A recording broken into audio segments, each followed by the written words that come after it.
गायत्री मंत्रों से गूंजे धरती का यह कण कण। ओम भूर्भुवः तत्सवितुर्वरेण्यं भर्गो देवस्य धीमहि धियो यो न प्रचोदयात्। मानव में देवत्व जगे दिव्य बने वह जीवन। संस्कृत मन कर दे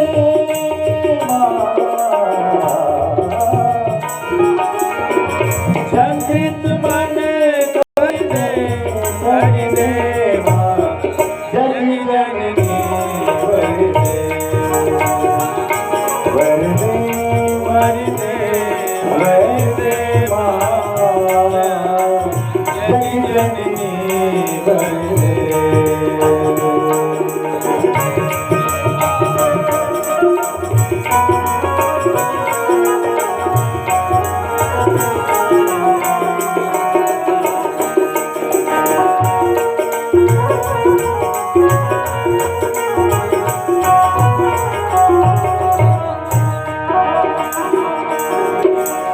कटुता गणिता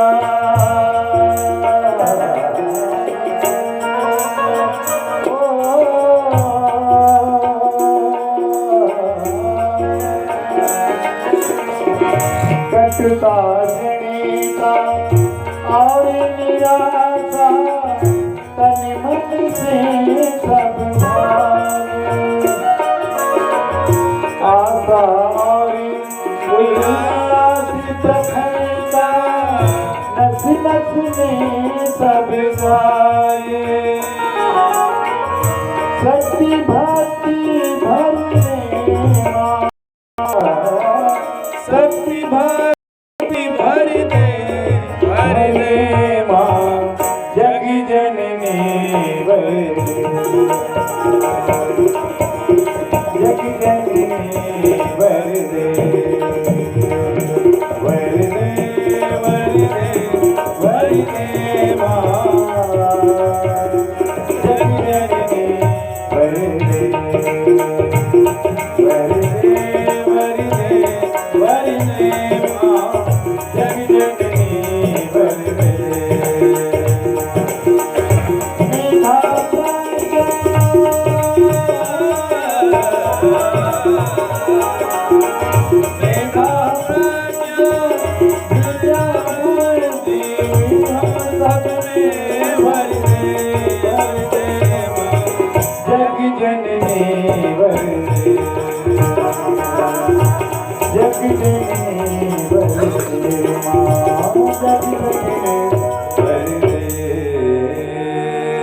बोले जगजननी गायत्री माता की जय।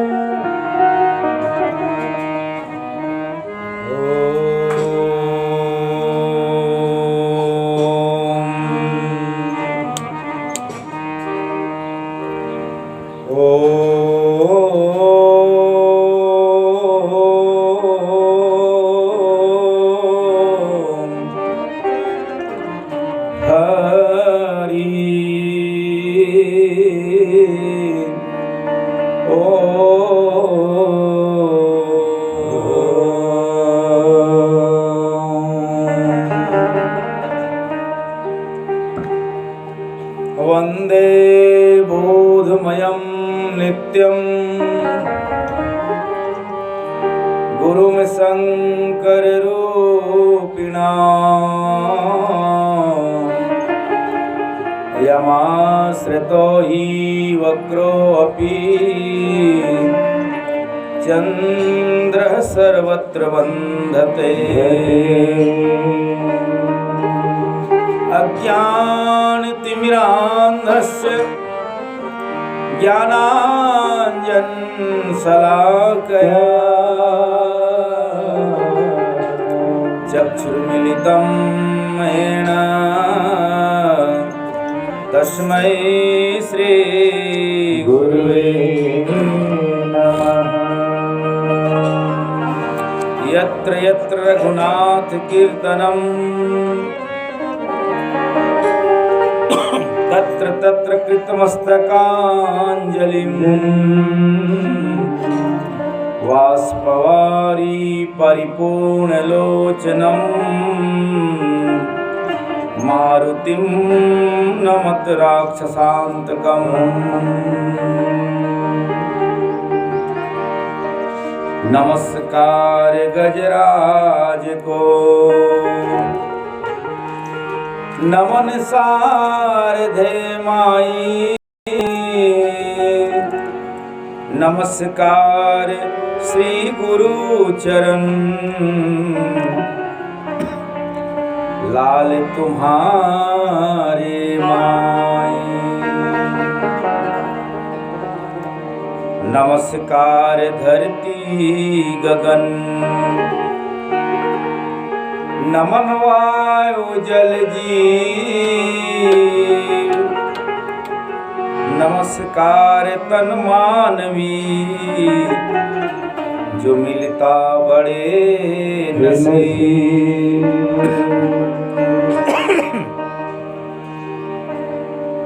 ओम भूर्भुवः स्वः तत्सवितुर्वरेण्यं भर्गो देवस्य धीमहि धियो यो नः प्रचोदयात्। हमारे श्रद्धामयी, करुणामयी, ममतामयी, वात्सल्यमयी देवी स्वरूपा समस्त धर्म प्रेमी माताओं और हमारे देव पुरुष, हमारे भाइयों, ये तिलोदा के समस्त ग्रामवासी भाइयों और हमारे दूर दराज से, आमालोरी से, कानाकोट से, दूर दराज से पहुँचे हुए हमारे गायत्री परिवार के साधकों, आज द्वितीय दिवस है और आप सबको पता है कि ये जो हमारा श्री रामचरितमानस की जो कथा है, अभी हम आप सबको यहाँ से श्रवण कराने जा रहे हैं। मानस को लिखने वाले हमारे स्वामी गोस्वामी तुलसीदास जी ने एक बहुत ही अपने जीवन को समर्पित किया कि समाज के लिए, देश के लिए, राष्ट्र के लिए। उन्होंने एक जीवन को सिर्फ एक ग्रंथ लिखने में लगाया। आपको पता होगा गोस्वामी तुलसीदास जी ने ये जब रामायण को लिखे, जानते उनकी उम्र कितनी थी? लगभग 80-82 साल के थे वो। तो उसके पहले उन्होंने क्या किया भाई? 80 साल के पहले तक 80 साल के पहले तक उन्होंने भगवान के नाम को ही लेते रहे, वो भगवान को खोजते रहे। आखिर मुझे वो भगवान कहाँ मिलेगा? और भगवान को खोजने के लिए किसने प्रेरणा दी? भगवान मिल जाते करके किसने प्रेरणा दी? उसकी पत्नी रत्नावली ने उसे प्रेरणा दी।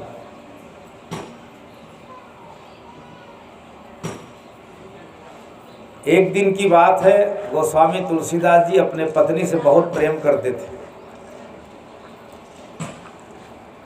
और एक दिन मायके चले आई उनके भाई के साथ बिना बताए। कहीं बाजार वाजार गए रहे होंगे गोस्वामी तुलसीदास जी, उसके पहले नाम तुलाराम नाम था। तो वो उनके भाई उसको ले गए 2 दिन के लिए मायके। तीनों ने घर आके देखा कि पत्नी नहीं है और संकल्प भर लगाए कहाँ चली गई पत्नी करके। खोजते खोजते सब पड़ोसी लोग बताए कि मायके चली गई करके। तो 12 बजे रात के भाग गए। इतने प्रेम अपने पत्नी से वो भी करते थे। लेकिन आपको पता है, जैसे 12 बजे रात को अपने तुलाराम अपने ससुराल को पहुँचे तो रत्नावली बहुत खुश हो जाएगी करके तुलाराम ने कहा, सुनो देखो मैं आ गया, और ऐसा नहीं आया हूँ, मैं नदी के बाढ़ को पार करते हुए आया हूँ, देखो मेरा कपड़ा पूरा भीग गया है। खुश हो जाएगी करके उन्होंने कहा। लेकिन रत्नावली जानते हो क्या थी वो? बड़ी ज्ञानी थी वो, बड़ी ज्ञानी पुरुष माने महिला थी, बड़ी ज्ञानी विदुषी थी वो। उन्होंने कहा, अच्छा क्या मैं प्रसन्न हो जाऊंगी तुम्हारे कहने से? मैं तो 2 दिन के लिए मायके आई थी, चले जाओ यहाँ से। और उन्होंने लताड़ा था, लाज न लागत आपको, दौड़े चले आयो आप, अस्थि चर्म की देह मम जामे प्रीत समाई। देखो ऐसा उन्होंने धुतकारा था, लाज न लागत आपको, दौड़े चले आयो साथ। देखे ना, उन्होंने गाली दिया उसको, और उन्होंने प्रसन्न नहीं हुई, प्रसन्न बिना हुए उन्होंने और क्या कहा जानते हो? धिक्कार है तुम्हारे जैसे जीवन को, धिक धिक ऐसे प्रेम को कहाँ कहूँ मैं नाथ। धिक धिक ऐसे प्रेम को, ये क्या प्रेम है? यदि यही प्रेम किसमें होता? यदि राम में होता। ये रत्नावली ने क्या की थी? राम की ओर इशारा की थी। वही प्रेरणा पत्नी की मिली गोस्वामी तुलसीदास जी को, तो घर छोड़ करके कहाँ चले गए? राम जी को खोजने के लिए चले गए, प्रेम करने के लिए चले गए। हालांकि बाद में रत्नावली ने बार बार उसको समझाए, हाथ जोड़े, लेकिन लौट के नहीं देखे। और वही बाबा जी ने कहाँ गए? अपने काशी आ गए, काशी से चित्रकूट आ गए, और काशी से चित्रकूट तक आने में राजापुर से उसको कितना साल लगा? 80 साल लगा। 80 साल लगा। और चित्रकूट के घाट में उन्होंने क्या किया? ये जो रामायण जो आप पढ़ते हैं, हम जो रामायण सुनते हैं, उसी को रामायण को उन्होंने लेखनी करी, 7 कांडों में लिखी है। बाबा जी ने रामायण लिखने का बड़ा सुंदर उद्देश्य है। आखिर रामायण हम जानते हो किस लिए हम लोग पढ़ते हैं? रामायण पढ़ने का उद्देश्य क्या है? तो बाबा जी ने बहुत अच्छा कहा। बाबा जी ने कहा, देखो मैं रामायण इसलिए लिख रहा हूँ। क्यों लिख रहा हूँ? कलयुग तरन उपायन कोई, राम भजन रामायण दोई। कलयुग तरन उपायन कोई, राम भजन रामायण दोई। कलयुग तरन उपायन कोई, कलयुग तरन उपायन कोई, राम भजन रामायण दोई। उतरहि नर भव सिंधु अपारा, उतरहि नर भव सिंधु अपारा। कलयुग केवल नाम अधारा, उतरहि नर भव सिंधु अपारा। सुनिए, हम सब लोग रामायण की कथा को सुनने जा रहे हैं, पर राम कथा क्यों सुननी चाहिए? रामायण को आखिर बाबा जी ने किस लिए लिखा? उन्होंने 2 चौपाई में सिद्ध किया है। 2 चौपाई में सिद्ध किया कि कलयुग तरन उपायन कोई, यानी जब कलयुग आ जाएगा। लिखे कब है इसको? सन 1632-31 में। यानी आज से ऐसे कह सकते हो 500 साल पहले गोस्वामी तुलसीदास ने रामायण लिखी। और 500 साल पहले हमारे देश में सत्य ही सत्य, ईमान ही ईमान था। 500 साल पहले जानते हो कैसा था? हमारे देश में सत्य ही सत्य था, ईमान ही ईमान था। भारत देश ऐसा प्रमाण देश था कि यदि यहाँ कोई अगर एक कोई बाल्टी, लोटा, कोई मग्गा, कोई गंजी, कोई हंडा, कोई हौला, कोई सब्बल, यदि कोई भी चीज़ अगर आप भूल के चले जाते, गद्दा, माइक, पाक, जो भी चीज़ है, कोई व्यक्ति उठाता नहीं है। इतना प्रमाण था भारत देश में, सत्य का प्रमाण था। लोग डरते थे कि किसी दूसरे की चीज़ को उठाने के लिए। अगर आप तालाब में जाते नहाने के लिए, पहले लोग लोटा लेके तालाब जाते थे नहाने के लिए, और तालाब में लोटा लेके नहाने जाते थे लोग। अगर कोई फूल कांच के कोई लोटा अगर कोई छोड़ दे तो लोग उसको कभी नहीं पकड़ते थे। आप घर चले जाते, आप तेल लगा लेते, बाल कंघी कर लेते, खाना खाने के समय बैठते, लोटा कहाँ है याद आता, भागते आते आपको उसी घाट में मिलता हो। इतना सत्य ईमान कब था? हमारे भारत में तब था जब लोगों के घर में उस समय साइकिल नहीं रहती थी। उस समय मोटरसाइकिल भी नहीं था। उस समय की बात बता रहा, किसी के हाथ में घड़ी नहीं थी, पर सबके हाथ में समय था। सबके पास समय था, किसी के पास घड़ी नहीं थी। आज सबके हाथ में मोबाइल और घड़ी है, पर किसी के पास टाइम नहीं है।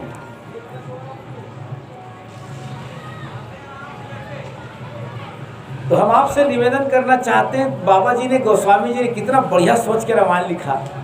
क्या रामायण सोच के लिखा कि आज से जब कलयुग एकदम अंतिम चरण आ जाएगा, लोग झूठ बोलना शुरू कर देंगे, लोग चोरी का, दूसरे का माल खाना शुरू कर देंगे, लोग मिलावटखोरी शुरू कर देंगे। धरती में जब भ्रष्टाचार, अत्याचार, पापाचार, लूट, मिलावट, चोरी, बाजारी जब शुरू हो जाएगा, लोग माँ का सेवा करना बंद कर देंगे, भाई भाई को पहचानना बंद कर देगा, माँ बाप से एक दूसरे से बंधेगा नहीं, पड़ोसी से पड़ोसी दुश्मनी हो जाएगी। तब लोग क्या करेंगे? कहाँ जाएंगे? किससे शिक्षा लेंगे? तब बाबा जी ने ऐसी सोच करके इस कलयुग में लोग किसको देख करके जिएंगे? रामायण को सुन करके, रामायण को पढ़ करके फिर से अपने जिंदगी को दोबारा फिर से धरती को स्वर्ग बनाएंगे करके क्या किया? इसी रामायण की लेखनी बनी। देखो रामायण की लिखने का कितना बढ़िया अर्थ है, सोचिए। आखिर रामायण को क्यों लिखा गया? बाबा जी का कितना बढ़िया सोच है, कितना बढ़िया चिंतन है, कितना बढ़िया चरित्र है, कितना बढ़िया उनका विचार है।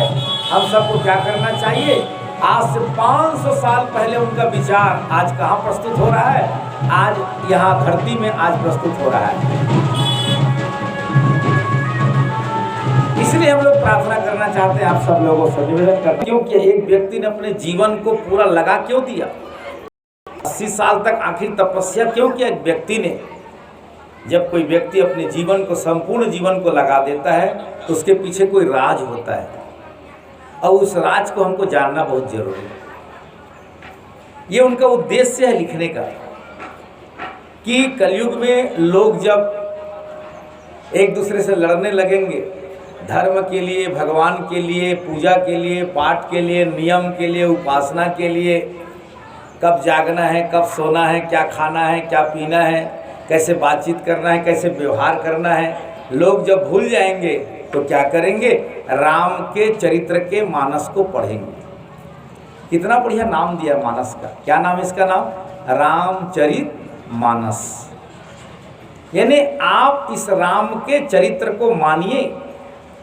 पहले लोग कैसे होते थे, मनुष्य को कैसे व्यवहार, कैसे चिंतन, कैसे चरित्र, कैसे मनुष्य का निर्माण भगवान ने सोच के किया है, बनाया है, ताकि हम क्या हो जाएं? कली काल में आकर के धरती में हमारी बुद्धि दुर्बुद्धि बिगड़ जाए, हम खो ना जाए। आवाज़ सब खो गए हैं। कैसे खो गए हैं देख लीजिए आप। आदमी को जागना कब चाहिए, हम कब जागते हैं? रामायण को यहीं से शुरू कीजिए। गोस्वामी तुलसीदास ने लिख करके बढ़िया बताया। क्या बताया? बाबा जी लिखते हैं, देखिए। प्रातः काल उठ के रघुनाथा, मातो पिता गुरु नाम निवासा। प्रातः काले उठे के रघुनाथा, मातो पिता गुरु नाम निवासा। किया। प्रातः उठ करके हमको आदमी को करना क्या चाहिए, गोस्वामी जी ने लिखना शुरू किया। भगवान ने क्या करते थे, रोज राम जी बेटा बन करके, भगवान बेटा बन के अयोध्या में आए और उनका पहला काम क्या था, उठ करके माता पिता फिर बाद में गुरु जी का प्रणाम करते थे। आज हमारा प्रणाम करने का विधि बंद हो गया। आज हमारे यहाँ कौन प्रणाम करता है, आज कोई प्रणाम नहीं करता। जरा चिंतन कर, जरा सोचिए हमारा प्रणाम करने का विधि क्यों बंद हो गया। हम खो गए समाज में, हमारे समाज में बिगड़ गया। हमारा उठना बैठना जागना प्रणाम करना खोना ये सब हमारा बिगड़ गया। इसीलिए हम आप सबसे प्रार्थना करना चाहते हैं कि रामायण को गोस्वामी जी ने लिखे किस उद्देश्य से, आखिर उसका उद्देश्य क्या है, ये अगर हम जानना चाहें तो एक भी व्यक्ति अपने जीवन में कोई कष्ट नहीं पाएगा। कलयुग में किसी को भी कोई कष्ट नहीं होगा, कोई दुख नहीं होगा, किसी को कुछ भोगना नहीं पड़ेगा। चाहे वो कर्मफल के क्षेत्र में हो, चाहे वो धर्म क्षेत्र में हो, चाहे राजनीति के ऊपर हो, चाहे वो सामाजिक के ऊपर हो, चाहे परिवार के ऊपर हो, चाहे व्यक्तिगत ऊपर हो, चाहे कोई भी स्तर में आप देख लें, सामाजिक न्याय स्तर में देख लीजिए, धर्म के स्तर में कोई भी स्थिति में आप देख लीजिए, आप कभी भी दुख आप पाओगे नहीं, कभी भी आप कष्ट नहीं पाओगे। लेकिन हमने बहुत बड़ी गलती की है। मानस को, रामायण को हमने क्या बना लिया, पूजा करने का ग्रंथ बनाया। हम अगरबत्ती लेते हैं, अब अगरबत्ती लेकर के हम 2-4 बार घुमा देते हैं उसको, और हम समझते हैं कि हम पूजा कर लिए, बस हमको कुछ करने की जरूरत नहीं। हमने पूजा करने का ग्रंथ बनाया, वहीं तक हमने सीमित कर दिया। ग्रंथ पूजा करने का नहीं है, ग्रंथ को मानने का है, पूजा करने का है, लेकिन सिर्फ पूजा तक सीमित नहीं है, क्योंकि उसमें जो बात लिखी गई है वो हमारे चरित्र के निर्माण के लिए लिखी गई है। इसीलिए आइए सभी लोग ताली बजाते हुए भजन दोहराइए हमारे साथ में, और फिर आज मानस की कथा को आज शुभारंभ करते हैं। बाबा जी ने क्या लिखी है इस ग्रंथ में, आइए सभी लोग जानने का प्रयास करें। चलिए भजन करें बड़े प्रेम के साथ। बोले प्रजा पुराण की जय। नटवर नागर नंदा भजोरे मने गोविंदा, ताली बजाइए। नागर नंदा भजोरे मने गोविंदा, नटवर नागर नंदा भजोरे मने गोविंदा, नटवर नागर नंदा भजोरे मने गोविंदा, गोविंदा गोविंदा गोविंदा, गोविंदा गोविंदा गोविंदा, गोविंदा गोविंदा गोविंदा, गोविंदा गोविंदा गोविंदा, नटवर नागर नंदा भजोरे मने गोविंदा, नटवर नागर नंदा भजोरे मने गोविंदा। गाइए सभी लोग गाइए।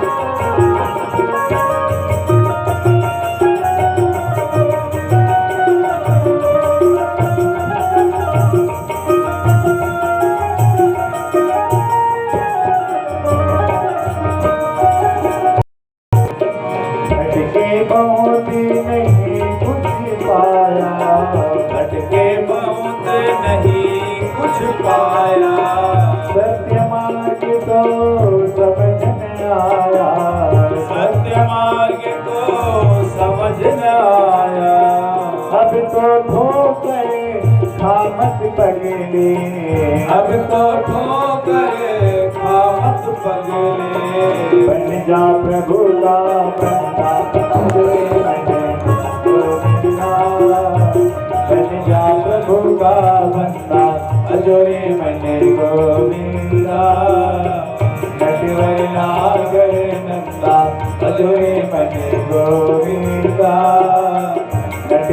नागर नंदा भजोरे मने गोविंदा